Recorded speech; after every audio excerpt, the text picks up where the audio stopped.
कैसे हैं दोस्तों। 8 मार्च 2014 रात के 12:42 पर मलेशियन एयरलाइंस की फ़्लाइट MH370 ने कोलालमपुर इंटरनेशनल एयरपोर्ट से बीजिंग की तरफ उड़ान भरी। इस फ़्लाइट के अंदर 227 मुसाफिर, 10 क्रू मेंबर्स और 2 पायलट्स सवार थे। दोनों पायलटों में कैप्टन ज़ाहरी अहमद शाह, जिनकी उम्र 53 साल थी, मलेशियन एयरलाइंस के सीनियर मोस्ट कैप्टन्स में से एक थे और इंतहाई तजर्बाकार थे। और फर्स्ट ऑफिसर फ़ारूक हमीद, इनकी उम्र 27 साल थी। ये इनके लिए एक ट्रेनिंग फ़्लाइट थी। इस ट्रेनिंग फ़्लाइट के बाद वो पायलट बनने के लिए फुल्ली क्वालिफाइड हो जाएंगे। फ़्लाइट तकरीबन 20 मिनट तक दुरुस्त सिमतों में उड़ती रही। फिर रात के 1:08 पर यह फ़्लाइट मलेशिया की कोस्ट लाइन को पार करके साउथ चाइना सी के ऊपर पहुंची। कैप्टन ज़ाहरी ने बताया कि प्लेन का लेवल 35,000 फीट है। सब कुछ नॉर्मल चल रहा था।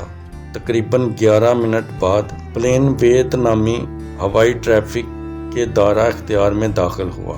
इसीलिए कोलालमपुर के ATC यानी एयर ट्रैफिक कंट्रोल ने प्लेन MH370 हो ची मिन्ह को मैसेज किया, गुड नाइट। कैप्टन ज़ाहरी ने गुड नाइट कहकर जवाब दिया और कुछ वक्त तक सब कुछ नॉर्मल था। लेकिन कैप्टन ज़ाहरी के ये अल्फाज इस हवाई जहाज़ के आखिरी अल्फाज थे। इसके बाद इस परवाज़ की कोई खबर नहीं आई। मलेशिया एयरलाइन की फ़्लाइट अचानक लापता हो गई और ये दुनिया की सबसे बड़ी एविएशन की मिस्ट्री बन गई। वियतनामी डायरेक्शन में पहुंचने के 30 सेकंड बाद प्लेन अचानक रडार से गायब हो गया। तकरीबन 1:21 के करीब कोलालमपुर ATC वाले इस पर गौर नहीं करते और जब गौर करते हैं तो उन्हें लगता है कि प्लेन इनके रडार की रेंज से बाहर निकल चुका है।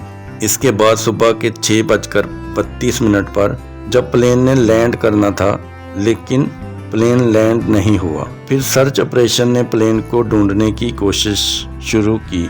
ये सर्च ऑपरेशन एक इंटरनेशनल एफर्ट है। 7 अलग अलग मुल्कों के 34 शिप्स और 28 एयरक्राफ्ट इस प्लेन को तलाश करने की कोशिश करते हैं, लेकिन फिर भी प्लेन नहीं मिलता। 4 दिन बाद पता चलता है कि प्लेन जब सिविलियन रडार से गायब हुआ था, लेकिन मिलिट्री रडार अभी भी प्लेन की ट्रैकिंग कर रहा था। मिलिट्री रडार के ज़रिए रिकॉर्ड की गई परवाज़ के रास्ते का तजज़िया करते हुए तलाश की कोशिश इंडियन ओशन के ख़ास इलाकों पर तवज्जो की। मिलिट्री रडार डेटा ने इस बात की तस्दीक की कि प्लेन वापस मुड़ गया था। 2:22 पर मलेशिया के वेस्ट में स्टेट ऑफ मलाक्का की तरफ। सब हैरान थे कि प्लेन आखिरकार कहाँ गया। कुछ का ख्याल था कि ये प्लेन हिमालय या कज़ाकिस्तान की तरफ क्रैश हो गया। इन्वेस्टिगेशन का बहुत ज़्यादा इंतज़ार बरतानवी सैटेलाइट टेलीकम्युनिकेशन कंपनी के सैटेलाइट रडार पर था। रडार से गायब होने के बाद प्लेन के सैटेलाइट टर्मिनल के साथ सैटेलाइट राब्ता कई घंटों तक जारी रहा। इन सैटेलाइट के हैंडशेक के तजज़िये ने साउथर्न इंडियन ओशन को फ़्लाइट के पॉसिबल एंड पॉइंट्स के तौर पर तयन करने की बुनियाद फराहम की। Subscribe, like and share. अगले साल 2015 में MH370 का मलबा मगरबी बहर हिंद में दूर दराज साहली खित्तों और जजीरों पर मिलना शुरू हो गया। 2015 में रीयूनियन जजीरों पर पाए जाने वाले फेल्परोन जैसे टुकड़ों ने अहम इशारे फराहम किए थे, लेकिन ज़रूरी मलबे को तलाश करने में नाकाम रहे। लापता होने के बाद जारी होने वाली मलेशिया की इब्तदाई इन्वेस्टिगेशन रिपोर्ट में वाक़यात की टाइमलाइन, कम्युनिकेशन लॉग्स और इब्तदाई नज़रियात का खाका पेश किया गया है। 2018 के बाद की जाने वाली जामिया रिपोर्ट ने यह नतीजा अखज़ किया कि प्लेन का इन्हराफ मुमकिना तौर पर जानबूझकर किए गए इक़दामात की वजह से था, लेकिन इसने किसी हतमी वजह या ज़िम्मेदारी किसी की निशानदेही नहीं की, जिससे मैकेनिकल नाकामी से लेकर जानबूझकर इंसानी मुदाखलत तक स्पेकुलेशन اور نظریات کی گنجائش باقی رہ گئی۔ Theories and speculation. MH370 کے معاملے نے ایویشن کمیونٹی اور اس سے باہر شدید تھیوریز اور بحث کو جنم دیا۔ پائلٹ کی خودکشی، ہائی جیکنگ، تکنیکی خرابی، یہاں تک کہ دہشت گردی سمیت مختلف نظریات سامنے آئے ہیں۔ ہر اندازے اور ماہرانہ تجزیے کے خلاف چھان بین کی گئی ہے، لیکن ابھی تک کوئی حتمی وضاحت سامنے نہیں آئی ہے۔ پائلٹ کی خودکشی کا نظریہ ملیشیا ایئر لائنز کی پرواز MH370 کے لاپتہ ہونے کے بعد کے بارے میں زیادہ متنازع اور بحث شدہ وضاحتوں میں سے ایک رہا ہے۔ یہاں اس نظریہ کی ایک تحقیق ہے۔ پائلٹ کی خودکشی کے اندازے سے پتہ چلتا ہے کہ کیپٹن ظاہری احمد شاہ، جو MH370 کے کمانڈر تھے، نے جان بوجھ کر ہوائی جہاز کو اس کے طے شدہ پرواز کے راستے سے ہٹایا اور بالآخر اس کی گمشدگی کا سبب بنا۔ اس نظریے نے کئی عوامل کی وجہ سے انویسٹیگیشن کے اوائل میں توجہ حاصل کی۔ رپورٹس سامنے آئی ہیں کہ کیپٹن ظاہری نے اپنے ہوم فلائٹ سیمولیٹر پر اس طرح کی پرواز کے راستے کی پریکٹس کی جس کے منظر نامے شامل تھے۔ کیپٹن ظاہری کے پس منظر اور ذاتی زندگی کی انویسٹیگیشن سے کچھ خدشات کا پتہ چلا، جن میں سٹریس اور ذاتی مسائل بھی شامل ہیں، حالانکہ یہ خودکشی کے ارادے کے حتمی ثبوت نہیں تھے۔ MH370 کی طرف سے لیے گئے فلائٹ پاتھ سے ملتے جلتے روٹ کی نقل نے پہلے سے سوچنے اور منصوبہ بندی کے بارے میں شکوک و شبہات کو بڑھا دیا۔ پائلٹ کی خودکشی کو حتمی طور پر ثابت کرنے کا کوئی براہ راست ثبوت نہیں ہے۔ سیمولیٹر ڈیٹا جبکہ تجویز کرتا ہے کہ قطعی طور پر ارادہ قائم نہیں رہتا ہے۔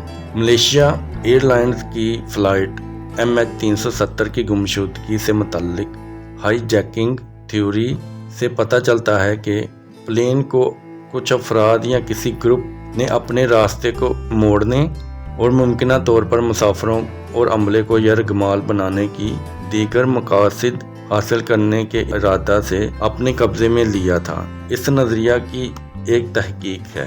ہائی جیکنگ کا نظریہ MH370 کی انویسٹیگیشن کے آغاز میں سامنے آیا اور اس بات کی تصدیق کی گئی کہ غیر مجاز افراد نے پلین کا کنٹرول حاصل کیا، یا تو طاقت کے ذریعے یا دھوکے سے، اور اس کی فلائٹ کے راستے کو ری ڈائریکٹ کیا۔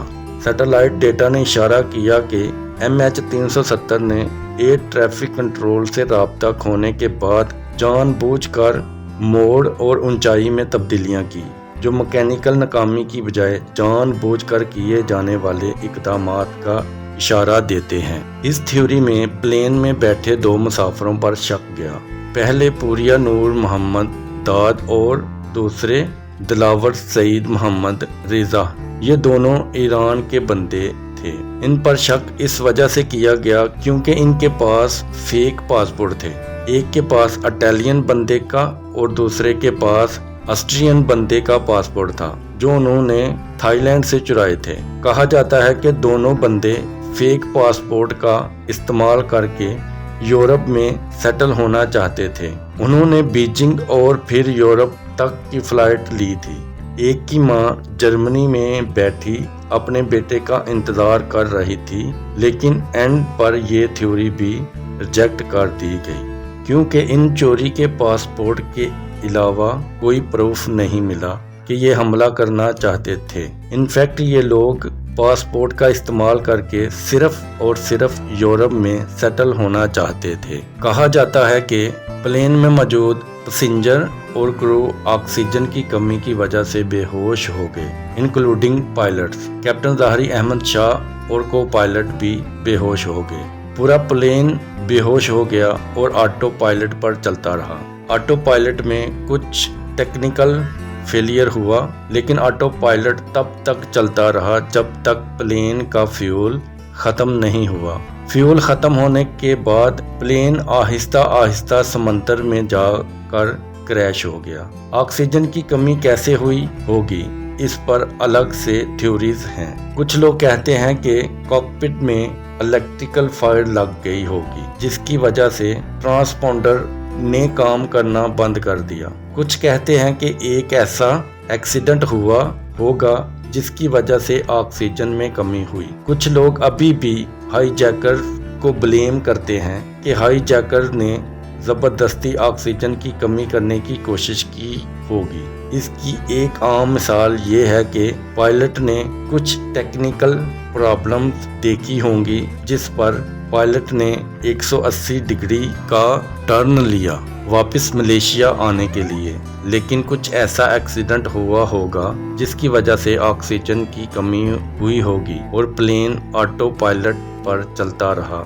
और फिर ऑस्ट्रेलिया से 2000 किलोमीटर दूर समंदर में क्रैश हो गया। इसकी बहुत सी थ्योरीज सामने आई, जैसे यूएस मिलिट्री ने इसे शूट डाउन कर दिया हो और फिर इसे छुपाने की कोशिश की जा रही हो, या एलियन ने इसे गायब कर दिया है, या रशियन प्रेसिडेंट को इस प्लेन की लोकेशन का पता हो, या फिर इस जगह बरमूडा ट्रायंगल बन गया हो। आज तक इस प्लेन के 27 टुकड़े अलग अलग आइलैंड पर पाए गए हैं। हो सकता है कि फ्यूचर में इस मिस्ट्री का राज हम सबको पता चल सके।